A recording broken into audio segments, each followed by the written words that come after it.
Hello world, you could be with the most perfect person in the world for you and still not be happy if you are not happy with who you are. A person is meant to complement you, not complete you.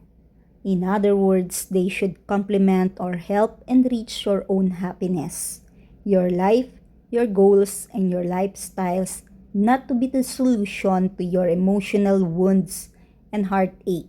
Your pain and insecurities are your responsibilities to manage and cope with. The more effectively that you take responsibility for and parent yourself, the less that you will project onto others, and the happiest you will be getting your own needs met. You could be the most perfect person in the world for you and still not be happy if you are not happy with who you are.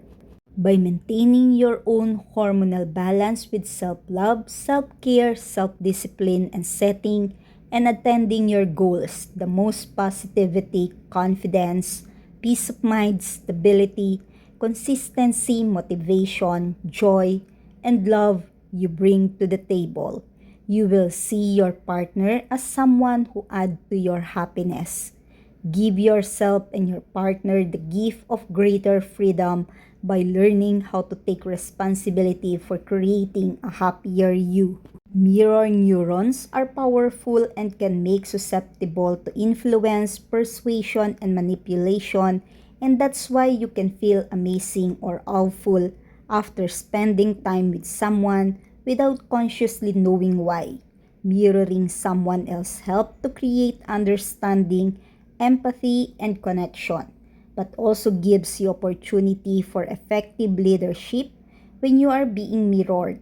It is up to you to choose how you want to make others feel by your behaviors.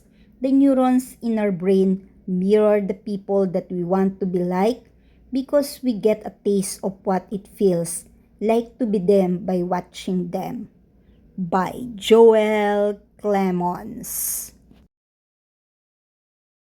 On the post of Ama, it said that life is a journey and every day you choose, the wind you sail with, the values you live by become your compass. Your belief become your direction. Your heart quietly shape the world around you. The people, places, and energy you surround with yourself often reflect what lives within you.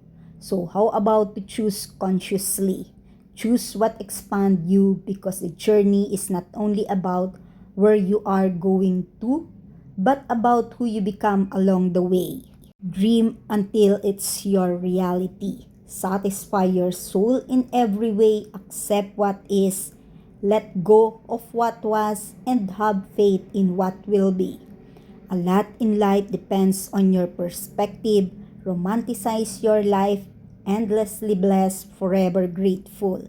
There is beauty in everything. If you take the time to notice, there is love in everything. Choose slow morning always. This is your life.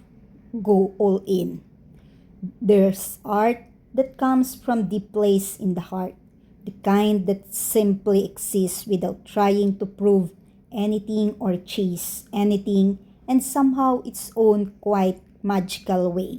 It changed lives. Simone went back in Milan. What happened on your body, Simone?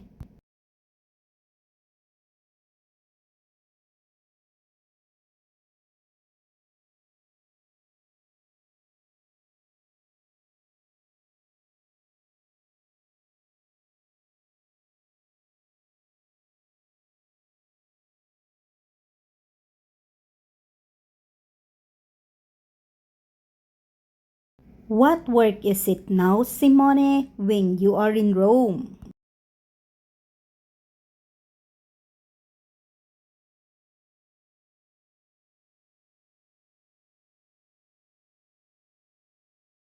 This time, Simone is in Borgo Ignacia.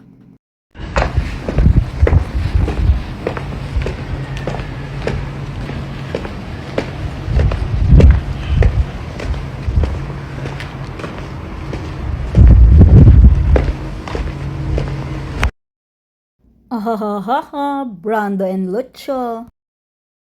Wow! So happy for Brando. What an spectacular performance. Let's all watch him.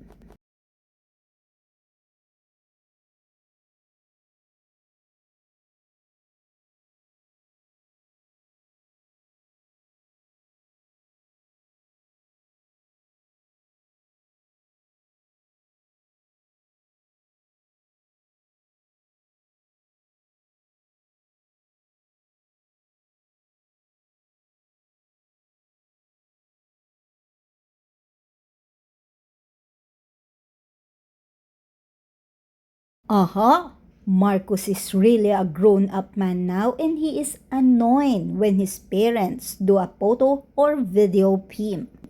Scusa. Max.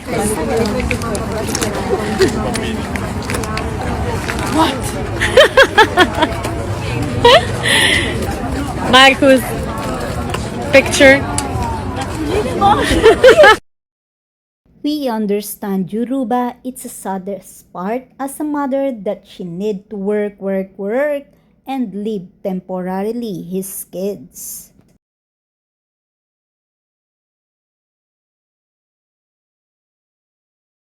Oh la la la, Michele had new song coming.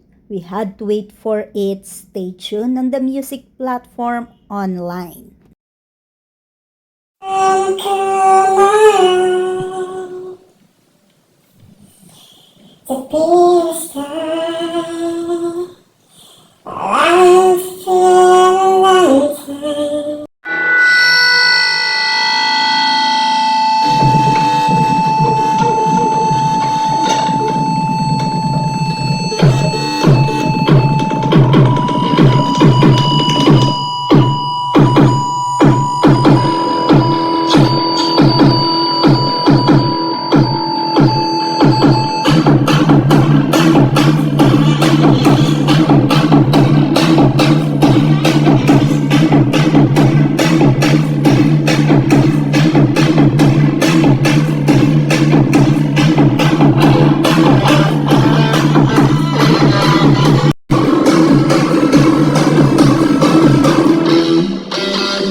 As Michele go to Napoli,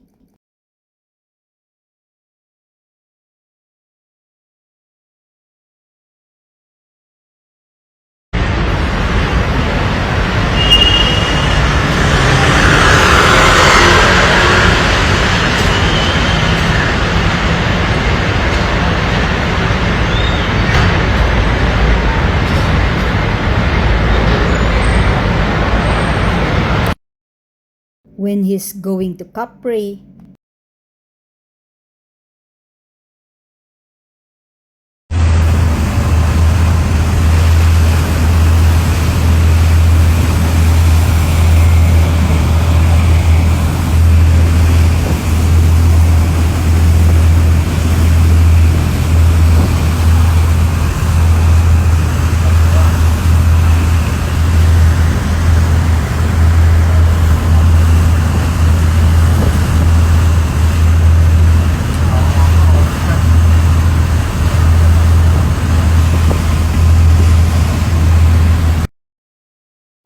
okay. A perfect body sculpture of Michele.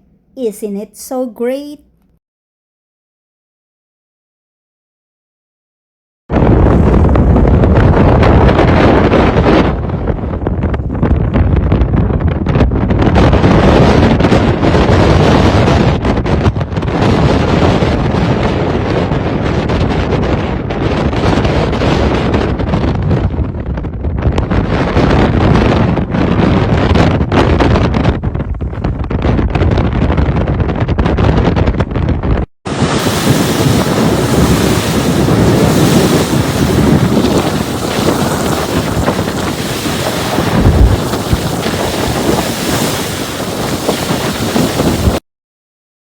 Thank you for watching my video today. Comment your reaction below. Don't forget to click the like button. Share this video to others and please subscribe on my channel. Day 166 of the 365 days of 2026. A message to all. Sharing our deepest secret can be very scary. We don't know how the other person might react or judge us. We desperately want to be truthful with the person we love, but also deeply afraid of disappointing them or being rejected. So we often struggle to tell our whole truth. Most relationships start out on lies because of that fear. Trust and complete honesty has not yet been earned, yet that's what we want and claim to be offering. Love grants freedom, freedom to be ourselves, freedom to be happy and feel safe. Love moves us to protect the person we love. Love doesn't not expect perfection but reward honesty, integrity, truthfulness, and authenticity.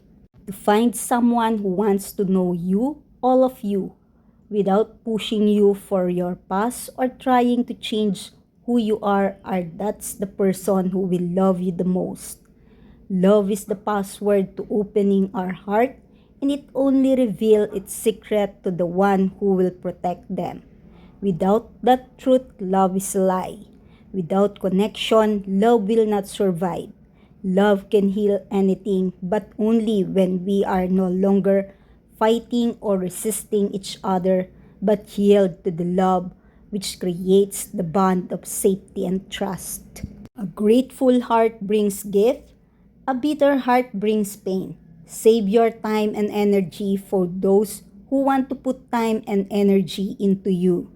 By Joel Clemons.